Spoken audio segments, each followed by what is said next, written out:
All right, welcome back to TEW Impact. We're just coming off of Under Siege. Last episode. If you were there, thanks for tuning in. And thanks for tuning in today. I know that I said there would probably be some sort of extended break between episodes, and that might still happen, but it just so happened that booking. Like I said, I have like 6 or 7 impacts worth of TV to book until Slammiversary, but stuff is at least somewhat coming together, at least this first week. Um so yeah, let's just get into it. We got the numbers for Under Siege and they are pretty good. Our pay-per-view buy rate was 0.56, which is up from Rebellion's 0.51 last month. Attendance was 1,400, which is up from Rebellion's 1,200. And then overall rating is 47, up from Rebellion's 45. And that makes our best show so far behind Rebellion. So we are hopefully on the upswing, and it will be interesting to see if we can maintain this going into Slammiversary, because I have big plans for Slammiversary, but like I said, there's like 7 weeks worth, 6 or 7 weeks worth of shows to do. Maybe there'll be some stinkers in that one. Maybe tonight will be a stinker. But yeah, let's just keep going. Uh, Impact news. Lots of news coming out of Impact. Davey Richards returned from his injury the day after Under Siege. Um, as you know, that required a lot of, well, I wouldn't say a lot, but some rebooking when that happened. Luckily, he wasn't out for any longer period of time. So, um, yeah. And then Kevin Nash, he made his appearance at Under Siege, helping the Motor City Machine Guns win the tag team championships. That was only a one night deal. So yeah, maybe we'll bring him in, but I just thought that was a cool moment. Something I wanted to do where, um, just you think Nash is going to be on the side of the Good Brothers, but he's on side of the Detroit guys, the Motor City Machine Guns. So, not a permanent fixture, but also not out of the question that we could ever bring them back. But just a one shot. Wrestler changes. Had quite a few. Jordan Grace has changed her style from impactful wrestler to regular wrestler. And Hikuleo is also changed to regular wrestler from a brawler. And then Yasutaka Tano, our Noah excursion recruit, has changed from his body type from average to toned. I don't know what's going on in Impact. This is the third wrestler in probably in as many weeks to go to toned, and Tano's only been here like 2 weeks. We had Jake something and Heath also get toned, so um, I don't think we have like a gym or anything, but people are uh getting buff here. We renewed our handshake deal with Crazy Steve. And then our last note, this is might actually be kind of big. Um, might but end up biting us in the ass, but we'll see. We decided to end our relationship with NXT. Um, by ending our agreement to not sign talent from each other. That was pretty much the one condition we had with NXT.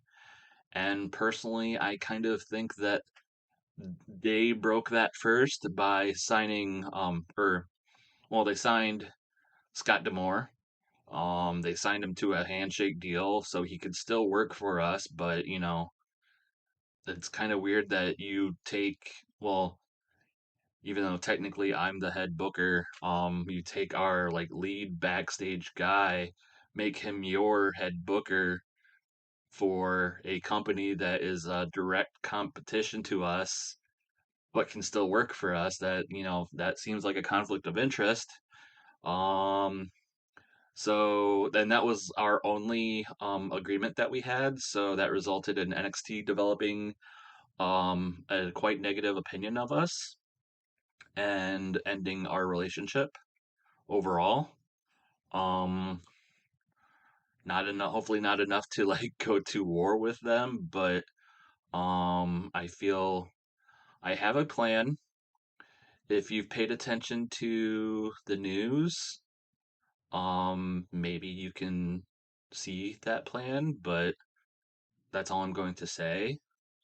But this could also come back to bite us in the ass because now this opens us up to just NXT could raid us if they wanted to, but let's hope it never comes to that. But we'll see. Miscellaneous news. WWE NXT. I put this in here. Randy Orton is considered flabby now. Um, yeah, they just said like Randy Orton has started to let himself go somehow. So I just thought that was kind of funny. And then Indy Hartwell and Guru Raj extended their exclusive written deals with NXT. Tio Man, aka Lucky Kid, extended his development deal with NXT UK, and Kayla Braxton has left WWE. One of those ones that flew under the news radar. I guess just her contract ran out and they decided not to renew it. AAA, at least big news for us. Deonna Purrazzo has lost the Reina de Reinas title to Kira at the Victoria Lucha Libre World Cup event. I believe that was the day after Under Siege. Um, so we don't really have to pretend that she has that title. Despite factoring it into that match with Taya and Rosemary, um, I also did not, technically I put it on the line, but technically we couldn't really do anything about it. It's not our title. So I just thought it was cool to mention. And then the women or Ring of Honor women's title, we've just kind of faded away. So we can just consider Deonna Purrazzo just our knockouts champion for now. Um, yeah, so we don't have to worry about those other belts pretending to um, have them be a factor in our booking. And then Raptor defeated Dynastia at the same show to win the Mini Estrella Championship. And it was mentioned that Conan now has a cool catchphrase. So um, he is getting himself over with that. MLW, some good news for them. They have risen to small size. We are also in direct competition with them. I think in our regional battles it goes NXT, MLW, then us, at least as long as we can maintain our momentum. Um, they have also changed their style from Silver Age Pro Wrestling to Classic Balanced. And then Calvin Tankman extended a handshake deal with them. NWA, just to mention that they too have also suffered a injury bug. They had their monthly event, I think the same night as Under Siege. Jack Stain suffered a torn groin muscle against Mike Knox at that event, and he will be out a few months. And then JR Kratos suffered a mild shoulder separation in the dark match of the same show, but he's not expected to miss time. Women's wrestling news. AAW, Christy James defeated Sky Blue at the Take No Prisoners event. I think also the same night as Under Siege, to win their women's championship. Ice Ribbon, Thekla, and Maiko Ozaki defeated Criminally Insane of Misa Matsui and Ibuki Hoshi to win their vacant International Ribbon Tag Team Championship. That belt was vacated April when Ibuki's previous partner, Hamuko Tohoshi, retired. So I guess Hamuko retired. Ibuki tagged with Misa Matsui as Criminally Insane in an effort to win those belts and did not do so. So again, a case where retirement has affected uh, championships. And then Stardom, Starlight's Kid extended their handshake deal. All right, retirements. We have a lot of them again. Still, like the days leading up to Under Siege, we had a bunch, and then now between Under Siege and now, we have a bunch more. Like before, this is only like the notable ones. I'm sure there was more that I didn't get, but also not as much as them, but a lot of notable names. Sting, Yuji Nagata, Great Kojika, Les Thatcher, Blue Panther, Too Cold Scorpio, Stan Hansen, One Man Gang, The Godfather, Mohamed Yone, Jesse Ventura, Cuervo, El Fantasma, Tim Storm, Angelina Love, uh, who is pretty much like their AIW's between her and Chelsea Green, their current women's division. So we'll see how that goes. David Young, Buff Bagwell, Quishin Kamen, Masaaki Mochizuki, Ray Gonzalez, Angel Orsini, Greg Hamilton, Alex Porto, Scott Putski, Lady Tapa, Dewey Donovan, Sergeant Slaughter, Tatanka, Coco Beware, El Samurai, Flying Kitty Chikara, Miguel Perez Jr., and Rob Black. So no XPW in this universe. Also a note, I was looking through some of these retirements, and I probably should clarify something because I've probably been using retirement interchangeably. But I think also the game might have been as well because as you might have mentioned or as you might have deducted, a lot of these people are already retired in real life, if not in the game. So I think what happens if they are an active wrestler and they announce their retirement, they revert to retired status, but that means they can still work in another capacity, just not in the ring. Um, but if they are retired and they announce they're leaving the business, then they leave the business and you can't use them. As far as I can tell, there are people I wanted to bring in that have left the business and you can't really do anything about it. So, for example, I think I looked up Sergeant Slaughter.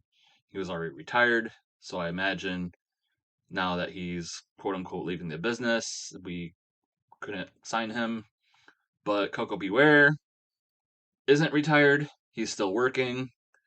But if he retires, we could still sign him if we wanted to. We just couldn't use him as a wrestler. We could use him as like a manager or a um, road agent or something. I assume again, this is my first TEW game after years of playing EWR, so um, I guess things work differently there. But also, retirements that have officially gone into effect: Ted DiBiase, Tatsuhita Takaiwa, Fuerza Gary Wolf, and Brian Alvarez. So again, I'm not really going to distinguish whether they're retired or left the business. That would just be too much work. I'm probably already doing too much work listing all of these people, but there you go. Other news, we've also had deaths this week. Ken Patera and Shoichi Shibata. Not the Shibata you might know, but I guess Shoichi is a New Japan guy from the 90s, I believe. I looked him up, and because I'm not really familiar, I looked him up in game, and I think they just had him as like a 90s New Japan guy, and that's pretty much it.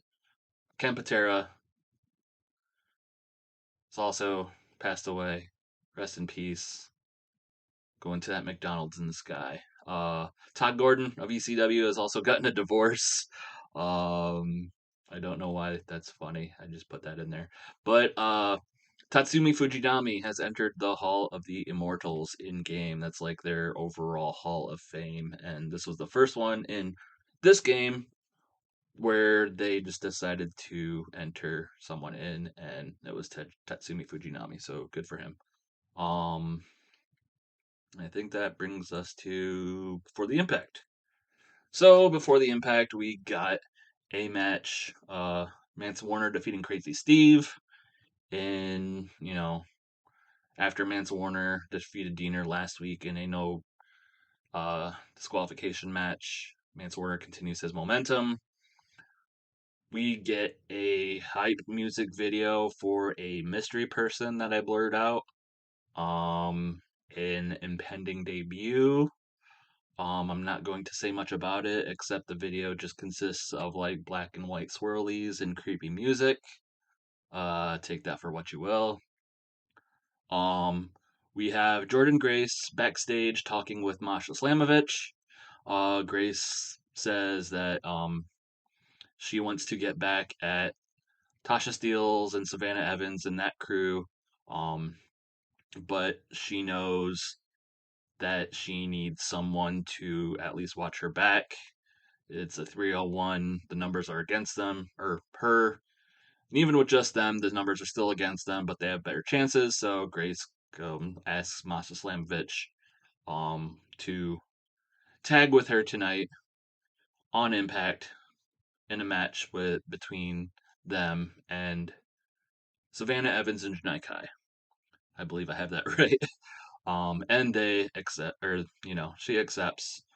The team, the people unifying against a common enemy later tonight. I just think it's kind of funny because we just had in real life Bound for Glory where Jordan Grace and Masha Slamovich just had a match and a feud, and we haven't really booked Masha as well as they have in real life.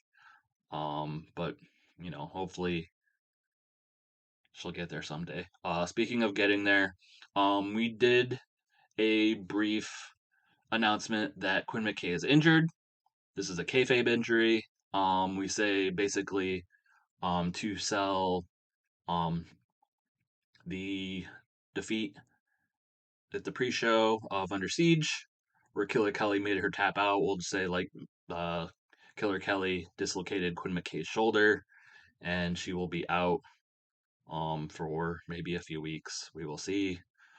That leads to Killer Kelly defeating Roxy by submission. And then after the match, Rachel Ellering saves Roxy from Killer Kelly doing any further damage and also possibly setting up a match next week.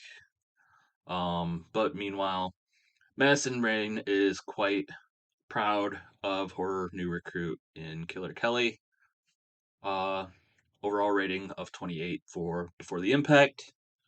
And now we will go into Impact proper.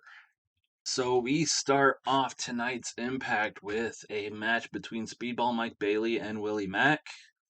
Willie Mack accompanied, well, we won't say accompanied because they're not tag team partners anymore, but we'll say eventually Rich Swann comes out. Friend Rich Swann, cheering on Willie Mack.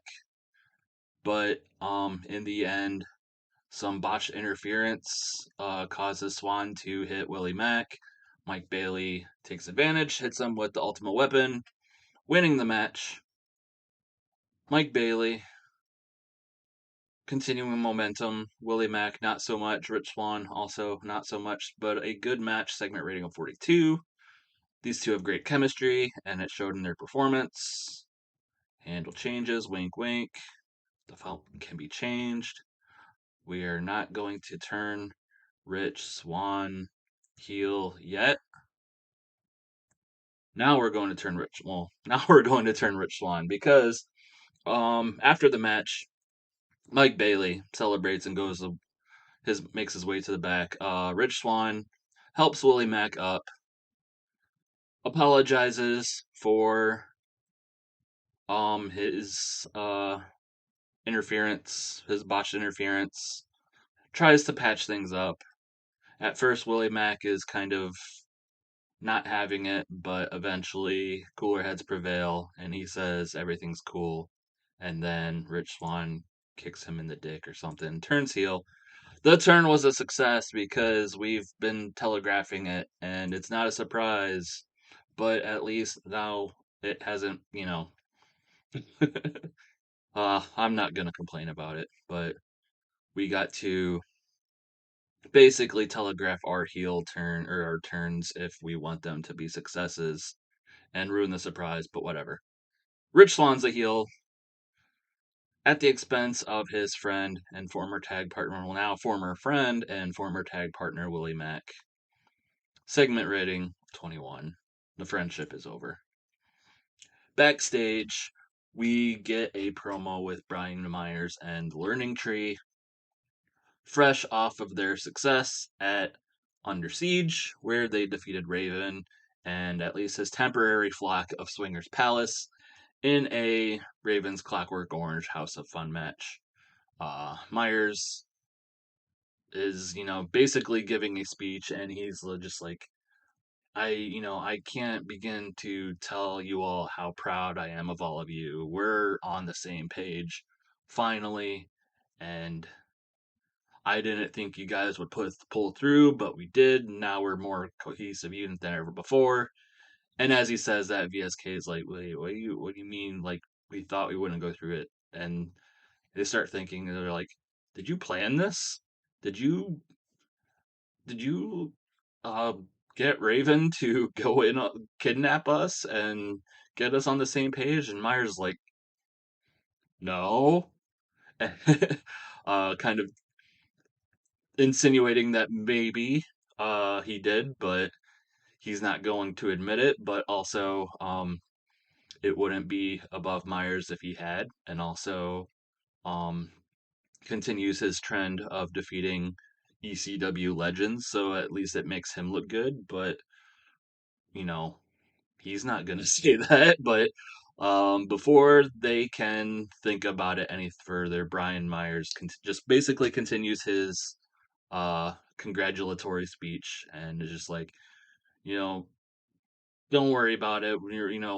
This is a new path, new branch on the learning tree, and it's onward and upward. More team building exercises to uh in the future. Um he doesn't, well, let's just say he says that, but um or he infers it, but again, the learning tree on the same page. Then we go elsewhere, backstage, where Steve Macklin is complaining aloud, but not, no one in particular. He's just like, man, I can't believe I lost the X Division title at Under Siege. It's a conspiracy. I only held the title for 2 weeks. That's just an embarrassment. The first title defense, and I lose. That's bullshit. It's not well, can't say bullshit on TV, but he basically infers it. And up walks Homicide, the official enforcer of the X Division, and he's like, I couldn't help but overhear your complaints. And he's like, I bet you want a title rematch. And Macklin's like, damn right I do. And Homicide's like, well, you'll get your title rematch, and you're gonna get it later tonight. So I hope you're ready. And just basically leaves it at that. Macklin, not dressed to wrestle yet.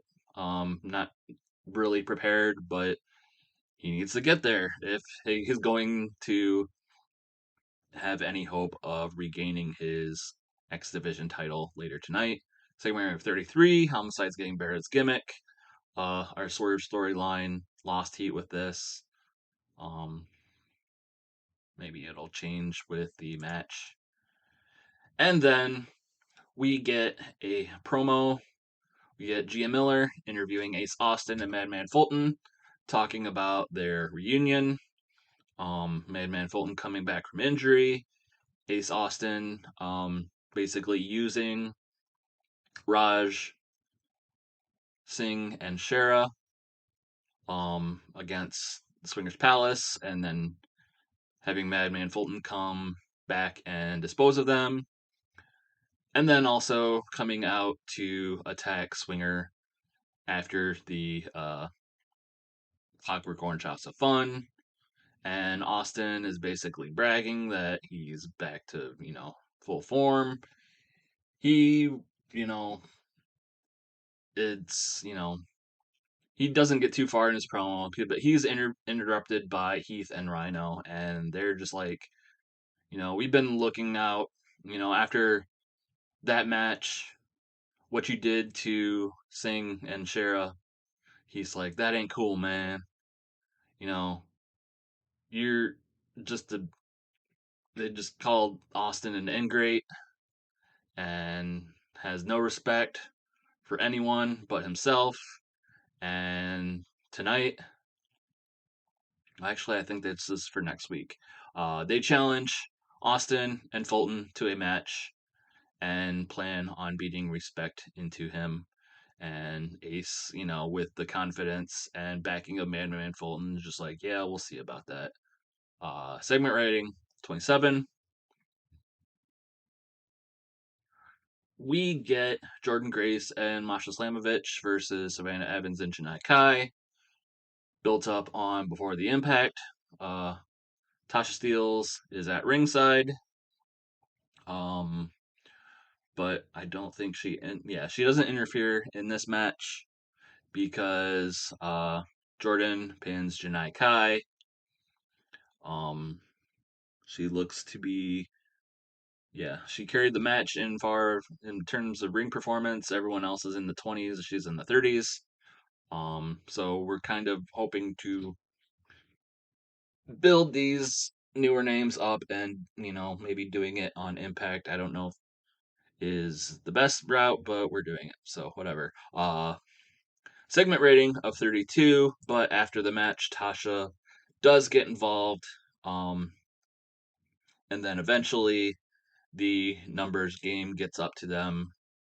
It ends up being a 3-on-2 beating after the match. So while Jordan and Masha may have won the match, they have not won the war. They're still outnumbered. Segment rating of 24. We get a promo with just Gail Kim, and it's kind of a call to arms for Impact. She makes it clear that with the Lethal Lockdown match with Impact on the line, Team Maria versus Team Gail, or Team Maria versus Team Impact. She basically calls out to anyone on the Impact roster that if Impact means anything to them and they want to step up and represent Impact in that match, to contact her and they will get it done. But she sees that, Maria is already kind of amassing her army, and she does not have anyone on her team yet. So this is her clarion call, if you will. Segment rating of 39. And then we get um a retirement speech from Taya Valkyrie. Taya officially announces her retirement. She congratulates Rosemary for defeating her at Under Siege in the Demon's Dance match. They had another hell of a match. Rosemary, who she considers one of her best friends, was successful. And she gets fairly emotional as she intends to step away from the business, but her speech is interrupted by Tennille Dashwood, who basically insults her, tells her to just retire already, get out of the ring because it's all about her. And wah wah wah, I'm retiring, blah blah blah. Taya comes back and she's like, I may be retiring, but I'm not retiring yet. I told Rosemary, I don't plan on leaving Impact a loser, so I think I still might have one more match in me before I go, and how about I use it on you next week? So that sets up a match, quite possibly Taya's last match in Impact next week. Taya versus Tennille. I don't know if I planned on having her not script this, but it might have been because this is her retirement speech. So she was able to go off script well, but Tennille was not able to capitalize on that, so we got dinged a bit for that. But at least Taya was able to do well on her own. Segment rating of 34. How many angles is this in a row? I forgot. Um, then we get another segment backstage where Deanna Prazzo and Chelsea Green are complaining to Maria, more so Deanna, because she talks about how she had to fly to Mexico the night after Under Siege and after so many uh, title defenses that she lost the Reign to Dorena's title. She's not a champ anymore. She's just the uh, knockouts champ. But I guess that makes Deanna and Chelsea the champ since Chelsea's the digital media champion, whatever. But basically, she complains to Deanna complains to Maria that this shouldn't have happened, and Maria's like, I agree, and trust me when I take over Impact and I run it. Um, you two are definitely the foundation for my women's uh division and the women's revolution. She's eventually interrupted by Rosemary. Rosemary intends to take Deanna or the Knockouts title from Deanna. Deanna interrupts and she's like, "Well, what are you talking about?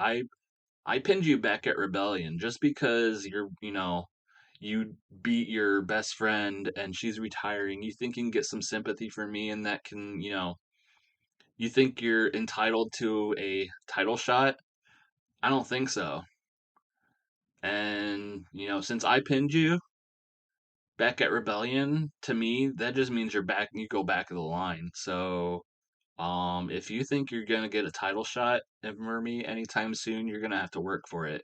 And basically they all laugh at her and walk off, leaving Rosemary kind of wondering what her next step is going to be. Segment rating of 39. Then we get Jonathan Gresham versus Chris Bay.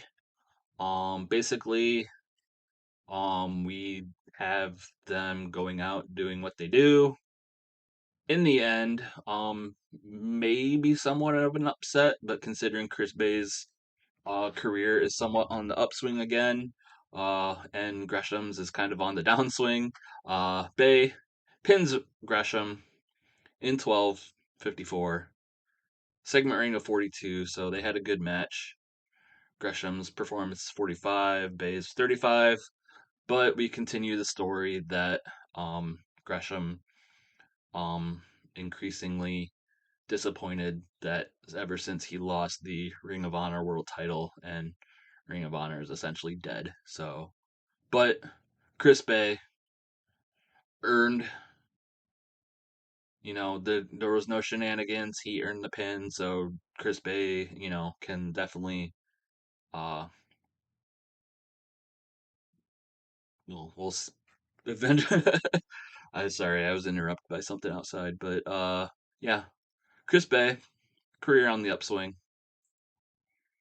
And then we get a I think I just had this as a training montage for Zhao. I did not have her in a match or anything tonight. Um but yeah, an excuse to watch her work out. I will take it and I will put it on TV. Segment rating of 33. She's getting better at her gimmick as a legit martial artist. So showing what she can do, but not necessarily in the ring. But she did have a successful match at Under Siege against Tennille Dashwood. So, um, when we see her again, can she keep that momentum going? We get Eric Young coming out to the ring with Damian O'Connor, and basically one solidifying their relationship, and 2, bragging about how they laid out Joe Doring at Under Siege. Their relationship, I still have them as sanity.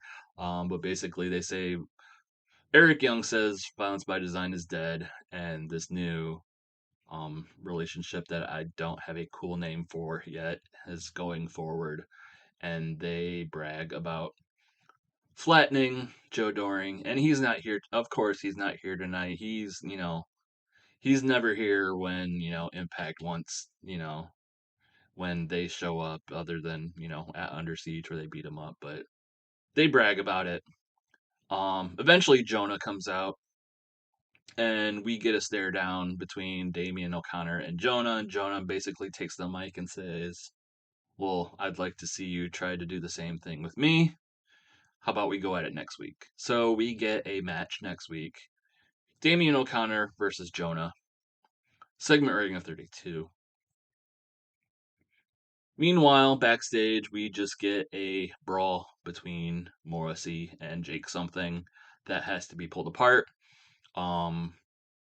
Morrissey, of course, mad that Jake Something decided to show his face and throw him off track and cause him to lose the chance to win the Impact World title at Under Siege.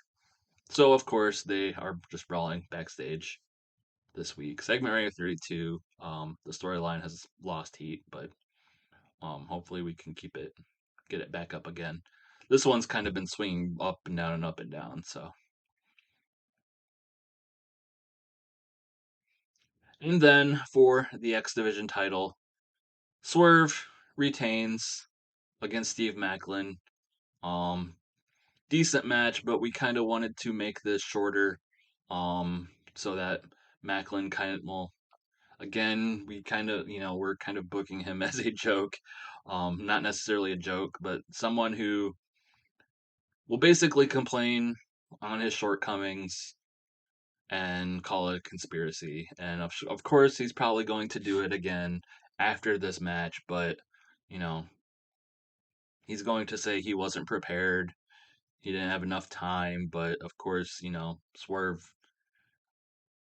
had the same amount of time and he was able to, retain his title. So, he's not going to admit that Swerve is just better than him, but Swerve retains defense number 1 of the Impact Division, X Division title, segment rating of 42. We get a Josh Alexander promo. He talks about defeating W. Morrissey at Under Siege and retaining the Impact World title, and puts over the fact that he defeated Jonathan Gresham and Nick Aldis and W. Morrissey in the span of 2 weeks, and he did not blink at that type of schedule because he wants to put Impact on his back and prop it up and make them a legit contender in the world of wrestling, like they should be.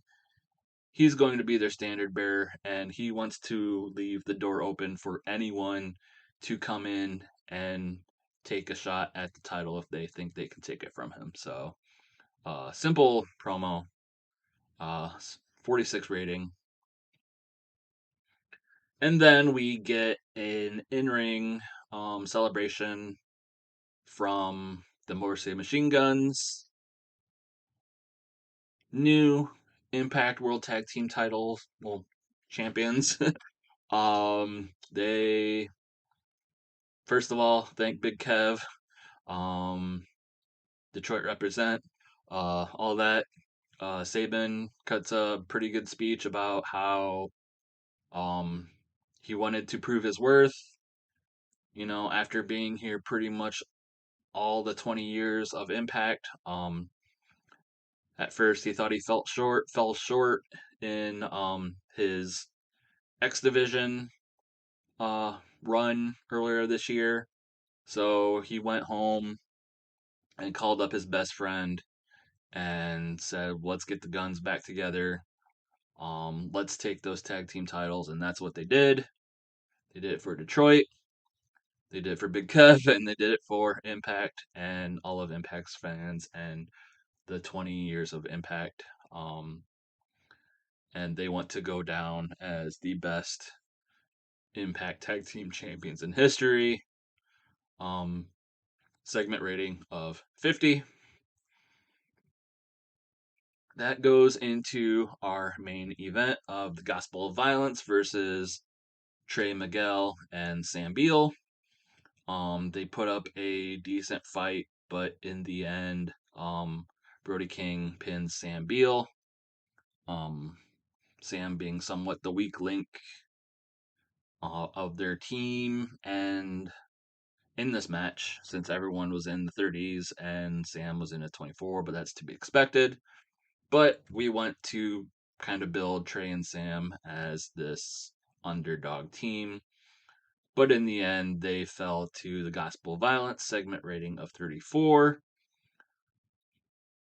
After the match, the Gospel of Violence, they start to uh, basically they intend on continuing beating down Sam and Trey when the Wolves music hits. Eddie Edwards comes out, and then Davey Richards comes out. Davey Richards back from injury, and Eddie has a microphone, and he's like, I'm not gonna stand by and see you guys run roughshod over Impact anymore. You guys may have gotten the better of us outside of the ring, but I guarantee you can't do it inside of the ring. And we are going to guarantee that next week, us versus you, and not just any match. We're doing it in a cage match. Wolves versus the Gospel of Violence. We're gonna prove to you that you can't beat us in the ring when it matters, and we're gonna prove to you that the there's nothing more dangerous than a caged wolf. And we get a match set for next week. Wolves versus Gospel of Violence in a cage. Davey Richards getting Bear's gimmick, segment rating of 39. Finish the show. Segment rating of 41, or overall rating of 41. Lost popularity in 2 regions, but increased their popularity in 28. Some decent numbers, particularly for the matches themselves. Well, at least most of them. Bailey versus Mack, Bay versus Gresham, then Swerve versus Macklin. Got good numbers, and then the promos from our champions. Solid show to bring us out of Under Siege and hopefully propel us into Slammiversary. Like I said, I don't know how often these shows will be out between now and Slammiversary, but it's just a matter of getting the booking together. So yeah, um, we'll see how Slammiversary shapes up. Stay tuned, and thanks for watching.